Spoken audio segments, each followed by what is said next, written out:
Hey, so this question is, what do you think the minimum wage should be? Um, this is a tough one because I look at it from a or with a lens of like what is the number, like what is the minimum livable wage, right? I mean, when you graduate from high school or you graduate from college, how much money do you need to live on your own? And I know that there are millions of Americans who are being, forced financially to live at home with their parents, after graduation because they can't find jobs that pay them enough money to both support themselves and, attempt to pay off their student loan debt. So, if you were to challenge me to come up with a number, um, I think that number is $20 an hour. But here's the thing, that $20 an hour, that has to be with, you know, a guarantee of a 40-hour work week. Because, if you do the math and, you're making $20 an hour and you're working 40 hours a week, you're making, somewhere around $40,000, and that's pre-tax. And if you look at all of the expenses that not only young people have, but anybody has, even like without kids, you're talking about somewhere around $500 for student loans. You're talking about between $500 and $1,500 on rent, with or without a roommate, depending on what city or town you live in. You need to get to work, so you need an automobile. You got to pay for car insurance. You need to figure out how to get health insurance. Are employers that are paying wages like $20 an hour, are they going to offer health insurance to everybody? From my experience, the answer is no. So, that's another couple $100 on health insurance if you decide you want insurance. You have to buy food. You have to buy weekly essentials. So, when somebody asks me, like, what is the number I think the minimum wage should be, I look at it, as like, what do people need to earn to earn a living? Because life is expensive, and not everybody is living with a boyfriend or a girlfriend, or have a husband or wife. There are a lot of single people out there like myself who you know who don't have the luxury to lean on somebody else, creating revenue for the household. So, do I think it's realistic to pass federal law that makes the minimum wage $20?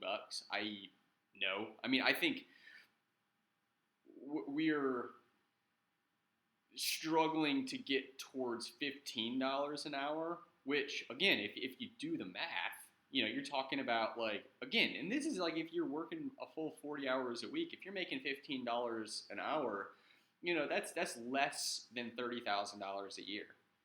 You'll probably take 25K a year. So, I mean, I guess that's fine if you're living at home, but you're still going to be broke. If you're paying between $400 and $1,000 in school loans, and you have other bills that I previously mentioned, even if you're living at home and you're able to subtract $1,000 in rent money, you're still broke. And I think this is why I want to be a representative, in Congress, because there are tens of millions of young Americans right now who are just fiscally fucked, just completely fucked. Like, the number of people who have astronomical college debt and will never be able to find a job that pays more than $50,000 a year is in the millions. And it's something that obviously motivates me. And I don't know if there's an easy fix. I think it's incredibly complicated. I think the the cost of college versus how much money college graduates expect to make working, the numbers just don't match up. And so what does that look like? 10 years from now, 20 years from now. I think a minimum livable wage is one step in the right direction, but I don't think it's a fix-all or a cure-all by any means, because you're always going to have older Americans, make this argument where it's like, whoa, you're going to pay, some 18-year-old high school kid $20 an hour to do something that, they should be getting paid $8 an hour to do. And that's the tough part about it, because I've worked in retail for a long time, and what I see in retail is there are a lot of overeducated college graduates who are forced to take a job at a retailer making, less than $20 an hour because there's nothing else available. And to put that in perspective, if you look at my state, the state of Minnesota, there are a lot of colleges and universities in my state. So we have thousands of kids graduating with 4-year degrees every year. And Minnesota is one of those states where, like, in the Minneapolis metro area, which is a district that I'm running to represent, there are more corporate headquarters in my district, or even my neighboring district, compared to almost every other metropolitan city in the country. So what that means to me is there are a lot of, like, corporate headquarters jobs that